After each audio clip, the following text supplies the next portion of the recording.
Other news. I have passed 1,500 miles on my Rebel 500. I am at 1,542.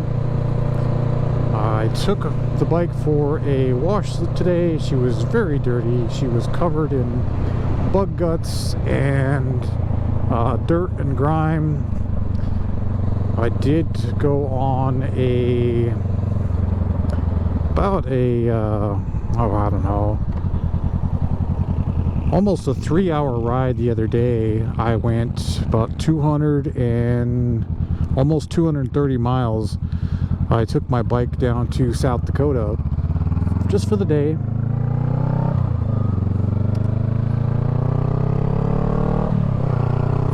Let me get up to speed here.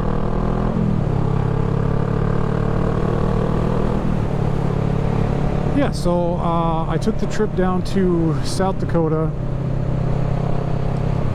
just to say that I did it. It was a very long ride. I wanted to see how the Rebel could handle long distances. And yeah, it did really, really well. My butt was a little sore. I do have my seat cushion on. That helped a lot. But yeah, it wasn't bad. On my way back is when I started cramping up. My knees and hips were cramping up a little bit from the position that I'm in right now.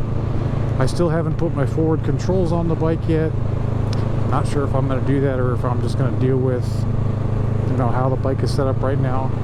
If I put the forward controls on, I got to get rid of the crash bars, and I'm not sure I want to do that. I think I'd rather have protection on there than have forward controls on that I don't necessarily need, and I don't know how it's going to feel once I have them on. I might be more uncomfortable.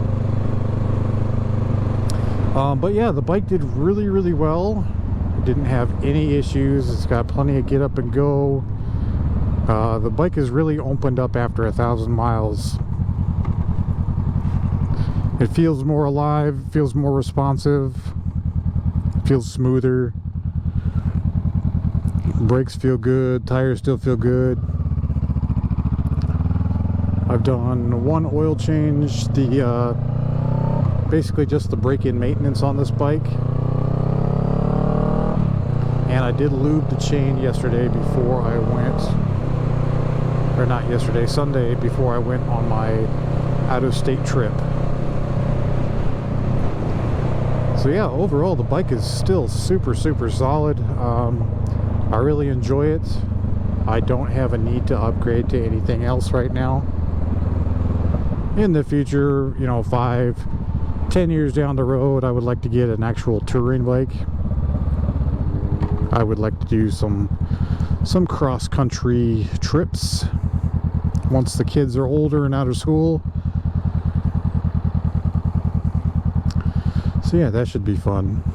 But yeah, basically the purpose of today's ride is just to check the audio and see if it's still blowing like crazy in your ears, or if I've fixed it with this windsock here. I'm hoping it's at least reduced.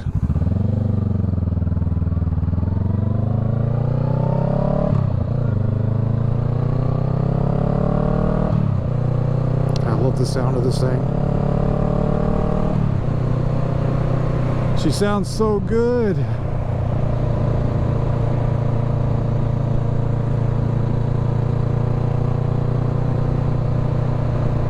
Personal preference, I know, but I don't think you need an expensive exhaust for it to sound really good.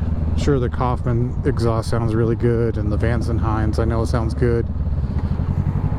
But people that are on a budget, man, you can spend $75 and get the Shorty GP with the baffle and have it sound like this.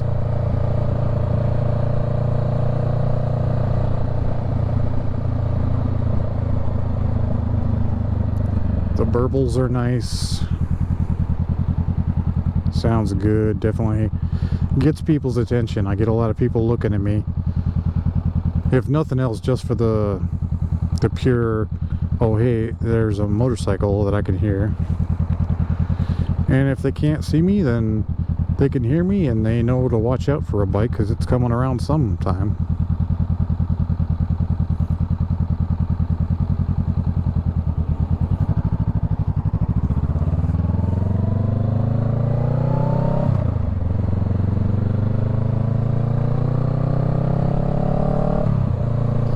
But yeah, the road trip on Sunday was really good.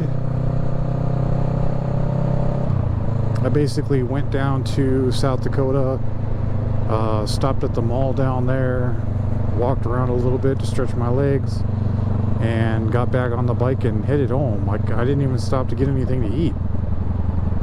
It was just an afternoon trip. Now let's go here just to say I did it type of thing.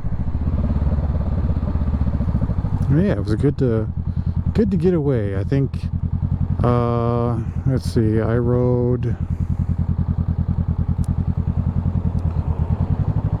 like I said, almost 230 miles, and it cost me $12 in gas.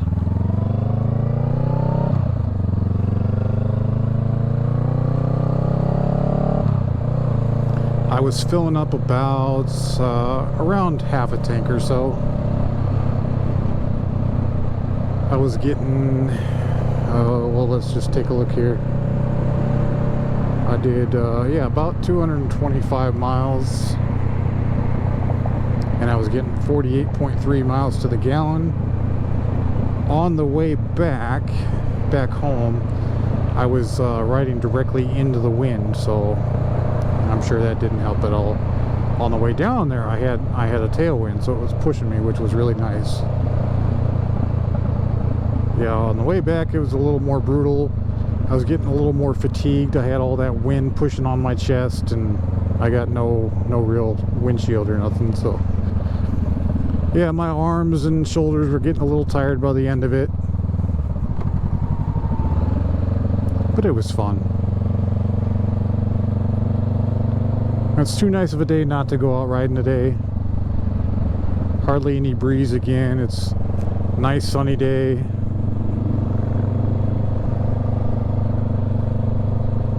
Not hot, not cold. It's not raining, which we've been having a lot of rain this month already. Already had, between last month and this month, a few tornadoes come through our area, some severe thunderstorms, lightning, heavy wind, heavy rains. So it's been a weird summer.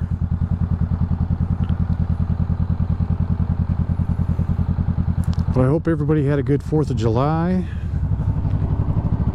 good holiday weekend, get some rest from working.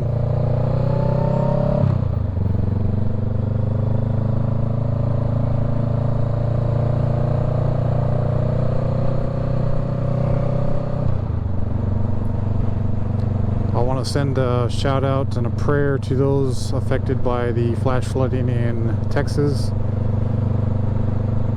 I know it's really hard for people. Last I heard, there was over 100 body count so far, or 100 people that are either missing or confirmed.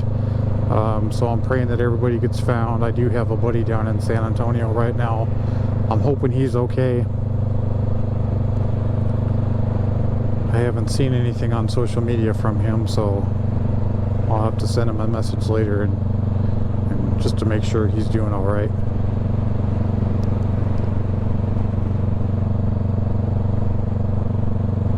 But yeah, I apologize for the absence of videos lately. I haven't really been concentrating on growing my channel much the last couple days. I've just been focusing on other things, but now I'm getting back into it, and hopefully I can bring you guys some more content here.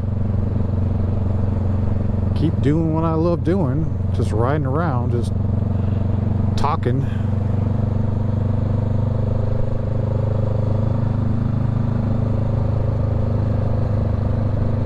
I'll let you listen to the bike here a little bit instead of me.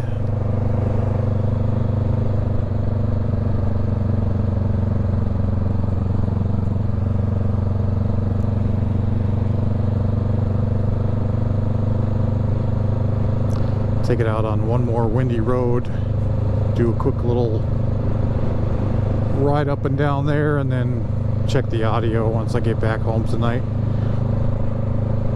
My GoPro wasn't fully charged, so I don't have a full hour of recording time.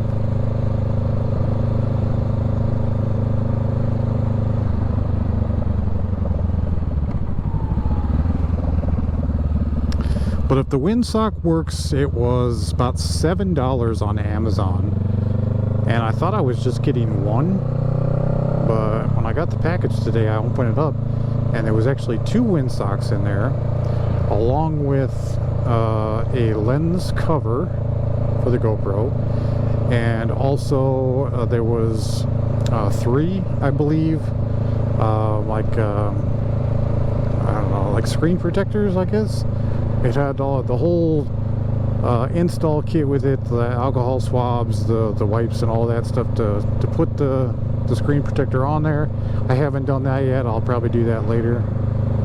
I wasn't too worried about the screen protector, as that's not what I ordered it for. I ordered it for the windsock. So I'm really hoping it cut out the wind noise.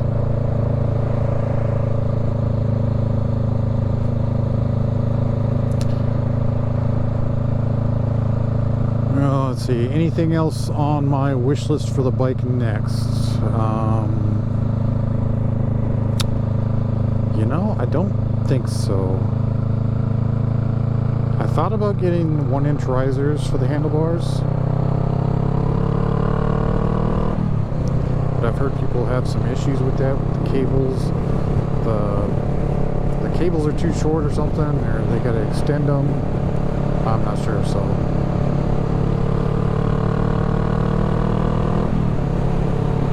I don't know if I'll buy those.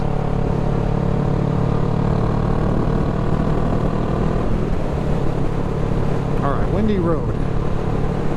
Let's see if you can still hear my voice and still hear the bike, and hopefully it's not so all up in your face with the wind.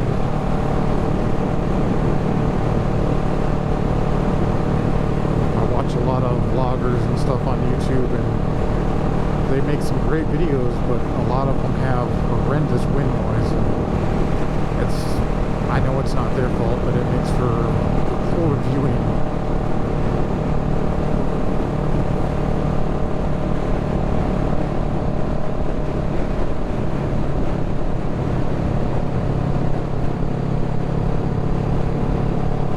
It's a little more breezy up here. I also have my vents open on my helmet, so I'm not sure how much wind noise is contributing to that. I could probably close the inside one. That's where my microphone is. I'll do that once I get up here to this turn.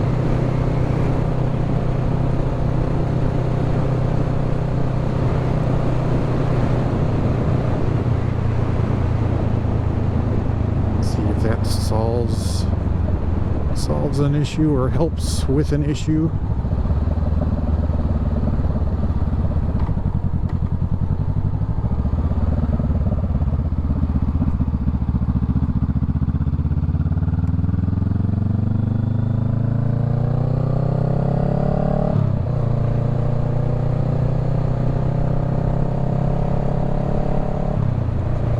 I just love the sound of this bike.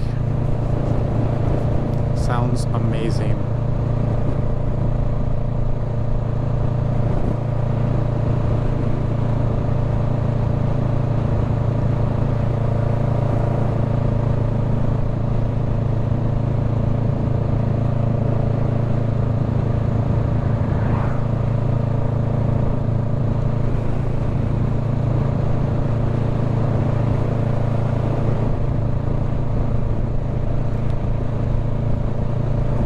So let me know what you guys think about your bikes.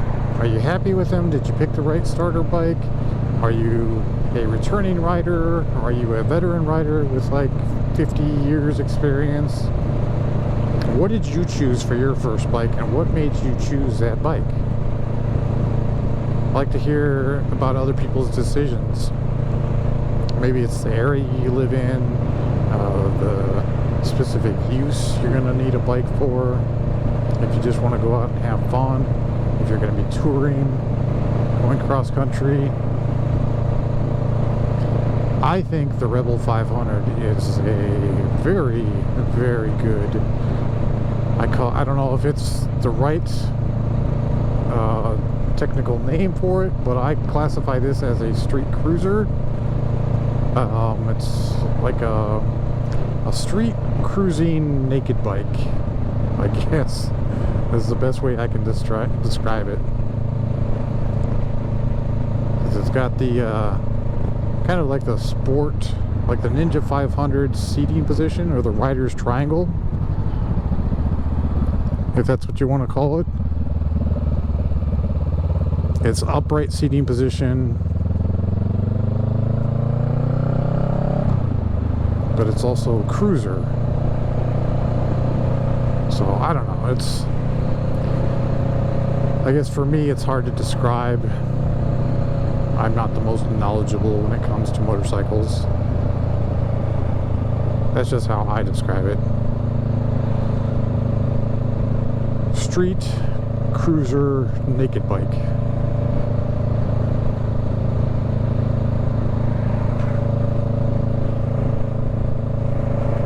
Look at the water.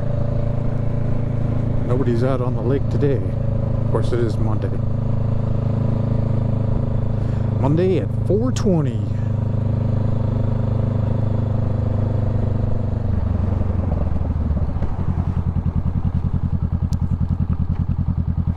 Yeah, we're gonna wait for this guy here.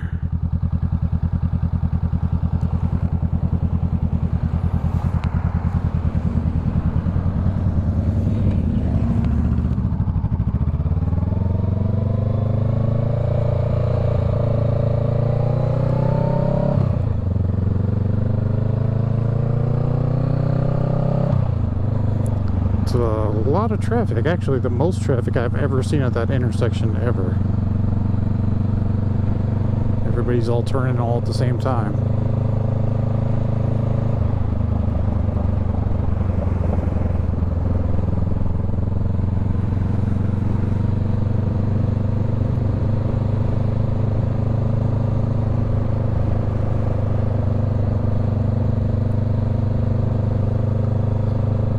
So yeah, it's just good to get out and ride again. I took a day off yesterday from riding, let my body recoup from my very long journey. I gotta say, I didn't stop enough times. I should have stopped more often and, you know, rested my legs, got something to drink. I probably wouldn't have been so fatigued. But yeah, the bike did okay. I wanted to see how my body would do. Kind of testing it out, you know, if I wasn't able to stop, I wanted to see how far I could go before I did have to stop. I made it a good distance.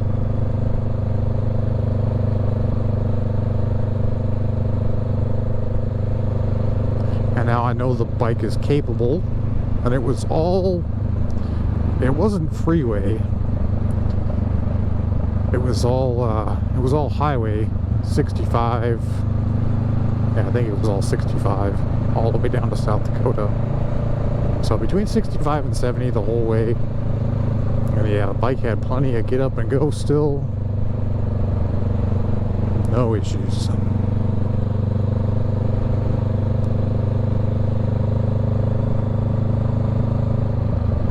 So 1,500 miles.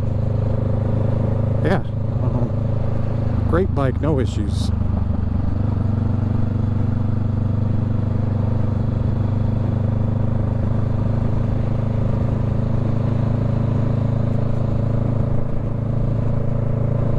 I can definitely see why a lot of people buy this bike and the 300 and the 1100. They're just a really good bike. Now this is only technically the fourth bike I've ever ridden. First one was obviously the Rebel 250 from the MSF course. The second bike was my first bike that I actually ever bought, which was a 2005 Suzuki Boulevard C50T, which was a 805cc touring bike. That guy was cruising. He was not doing 25. But yeah, I actually really miss the Boulevard. That was a very good bike. It was a little intimidating as a first bike to start on, seeing as how it was like I think almost 650 pounds. But yeah, I basically just got on it and forced myself to learn how to ride, and I did very well. I did several road trips. The road trips I did were at least 100 miles each way. So I put some miles on that bike. I had it for about 2 seasons. I ended up having more surgeries, and I was in the process of buying a house, so I ended up getting rid of the bike. And I do miss it. I really do miss it. I actually looked on Facebook Marketplace and I tried to find my old bike or contact the guy that had it that I sold it to, so I could try to buy it back, and he's disappeared from social media, so I have no idea what happened to my first bike. I hope it's still being ridden and being enjoyed and loved as much as I enjoyed it.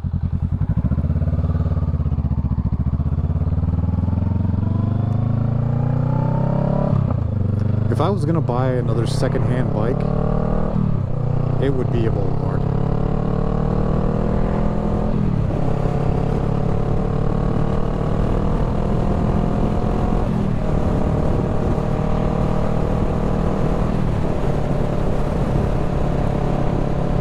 They are a very comfy bike, definitely bigger. You could stretch your legs out. I had the floorboards, I had the heel toe shifter, saddlebag, the windshield. The previous owner had drilled out the exhaust to try to make it louder. I mean, it sounded decent, but it was no Cobra exhaust or nothing like that. I just kind of left it how it was, and then I did my own little couple of modifications to it. But yeah, it was a really good bike, very comfortable for long rides. I could ride that thing for hours with no issues. The only issue I had was its weight. It's about almost 250 pounds heavier than this guy here. And for a first bike owner, that was a little heavy.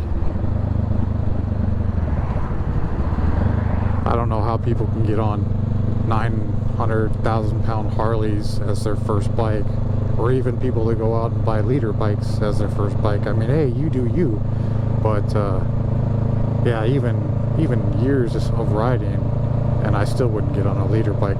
That's just not something that I'm interested in. I don't need to go 200 miles an hour. I will never take this bike over 100 miles an hour.